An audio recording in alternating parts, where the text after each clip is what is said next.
వరంగల్ కాంగ్రెస్ నేతల పంచాయతీ రోజుకో మలుపు తిరుగుతోంది. వరంగల్ కాంగ్రెస్ ఎమ్మెల్యేలు వర్సెస్ కొండా దంపతులు అన్నట్టుగా సాగుతున్న రగడ రోజుకు హీట్ పుట్టిస్తోంది. ఇవాళ తెలంగాణ కాంగ్రెస్ వ్యవహారాల ఇన్ఛార్జ్ మీనాక్షి నటరాజన్తో మంత్రి కొండా సురేఖ, మురళి భేటీ కానున్నారు. ఎమ్మెల్యేలు కడియం శ్రీహరి, రేవూరి ప్రకాష్ రెడ్డి, నాయని రాజేందర్ రెడ్డిపై ఫిర్యాదు చేయనున్నారు. తమపై అసత్య ఆరోపణలు చేస్తున్నారంటున్నారు కొండా దంపతులు. ఇప్పటికే ఎమ్మెల్యేలు కడియం శ్రీహరి, రేవూరి ప్రకాష్ రెడ్డి, నాయని రాజేందర్ రెడ్డిపై క్రమశిక్షణ కమిటీ ఫిర్యాదు చేశారు కొండా, మురళి.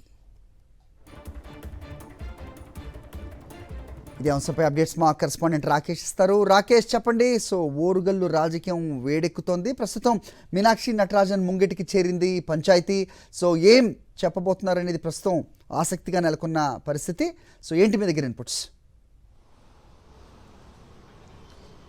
ఉమ్మడి వరంగల్ జిల్లా కాంగ్రెస్ నేతలు రెండుగా విడిపోయారు. మంత్రివర్గం ఒకవైపు అయితే మరోవైపు ఎమ్మెల్యేల వర్గంగా ఉన్నట్టుగా స్పష్టంగా అర్థమవుతుంది. గత 15 రోజులుగా కూడా ఇరు వర్గాలు ఒకరిపై ఒకరు ఆరోపణలు చేస్తున్నారు. ప్రత్యేక భేటీలను కూడా నిర్వహిస్తున్నారు. గత శనివారం కొండా మురళి వచ్చి క్రమశిక్షణ కమిటీతో భేటీ అయ్యి ఫిర్యాదు చేశారు. ముఖ్యంగా రేవూరు ప్రకాష్ రెడ్డి, అలాగే కడియం శ్రీహరి, నాయని రాజేందర్ రెడ్డి ఈ ముగ్గురు నేతలపైన ఫిర్యాదు చేశారు. మంత్రికి వ్యతిరేకంగా జిల్లాలో ఈ ముగ్గురు ఎమ్మెల్యేలు పనిచేస్తున్నారు. గత ఎన్నికల సమయంలో తమ మద్దతు కోరిన వీరు ఇప్పుడు మాత్రం తమకు వ్యతిరేకంగా పనిచేస్తూ తమపై అసత్య ఆరోపణలు చేస్తున్నారంటూ కూడా కొండా మురళి ఆరోపించారు. ఎట్ ది సేమ్ టైం అంతకుముందు ఇన్ఛార్జికు వరంగల్ జిల్లా ఎమ్మెల్యేలు ఫిర్యాదు చేశారు మంత్రి పైన. మంత్రి ఉద్దేశపూర్వకంగానే కాంగ్రెస్ సంబంధించిన మిగతా ఎమ్మెల్యేల వర్గాల్లో వేలు పెడుతుంది, ఎమ్మెల్యేలను ఇబ్బంది గురి చేస్తున్నట్టు కూడా వారు ఆరోపించడం జరిగింది. ఇలా ఈ ఇరు వర్గాల మధ్య తీవ్ర ఆరోపణలు అయితే జరుగుతున్న నేపథ్యంలో ఈరోజు మళ్ళీ కొండా దంపతులు ఇద్దరు కూడా ఎమ్మెల్యే క్వార్టర్స్కి వచ్చి ఇన్ఛార్జి మీనాక్షి నటరాజన్తో భేటీ అయ్యారు.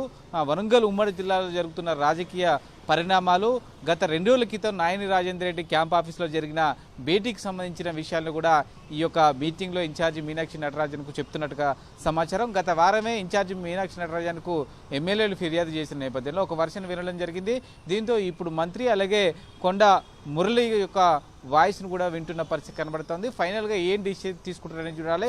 ఇప్పటికే ఆది శ్రీనివాసు అలాగే సంబంధించి మరొక ఎమ్మెల్యేతో కూడిన 2 సభ్యుల్లో కూడిన సంబంధించిన ఒక నిజ నిర్ధారణ కమిటీ వేశారు. ఆ కమిటీ రిపోర్ట్ కూడా 1-2 రోజుల్లో ఇన్ఛార్జికి వచ్చే అవకాశం ఉంది. ఆ తర్వాత ఒక నిర్ణయం తీసుకునే అవకాశం కనిపిస్తుంది. వైపు ఎమ్మెల్యేలు, మరోవైపు మంత్రి ఉండడంతో నిర్ణయం తీసుకోవడంలో కాంగ్రెస్ పార్టీ హైకమాండ్ కూడా కొంత వెనుకంజ వేస్తూ ఉంది.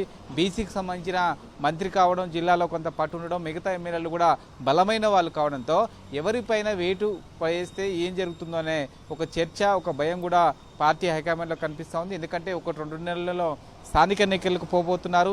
ఈ నేపథ్యంలో ఇప్పుడు ఏదైనా డెసిషన్ తీసుకుంటే లోకల్ బాడీ ఎన్నికల్లో ఇబ్బంది అవుతుందనేది స్పష్టంగా అర్థమవుతుంది. రెండోది మంత్రిగా ఉంది కాబట్టి జిల్లాను మొత్తం ముందుకు నడపాల్సిన బాధ్యత ఉంటుంది కాబట్టి ఏ నిర్ణయం తీసుకుంటుందా, ఇబ్బంది జరుగుతుంది అనేది ఇన్ఛార్జికి ఒక రిపోర్ట్ ఉన్నట్టుగా సమాచారం. దీంతో స్థానిక ఎన్నికల తర్వాతనే ఈ ఇరు వర్గాలకు సంబంధించి ఒక డెసిషన్ తీసుకునే అవకాశం కనిపిస్తూ ఉంది. కానీ సయోధ్య కుదిరే పరిస్థితే కనిపించట్లేదు. మొన్న ప్రెస్ మీట్ ద్వారా కూడా కొండా మురళి చాలా స్పష్టం చేశారు. ఉద్దేశపూర్వకంగా కొండా సురేఖ మంత్రి పదవి పోతుందంటూ కూడా కడియం శ్రీహరి కానీ కొంతమంది ఎమ్మెల్యేలు ప్రచారం చేస్తున్నారు. ఇది ఉద్దేశపూర్వకంగా జరుగుతూ ఉంది. రాజకీయ కోణంలో తమల్ని ఇబ్బంది పెట్టే ప్రయత్నం చేస్తుందంటూ కూడా ఒక నివేదికను 6 పేజీల నివేదికను క్రమశిక్షణ కమిటీకి ఇచ్చారు.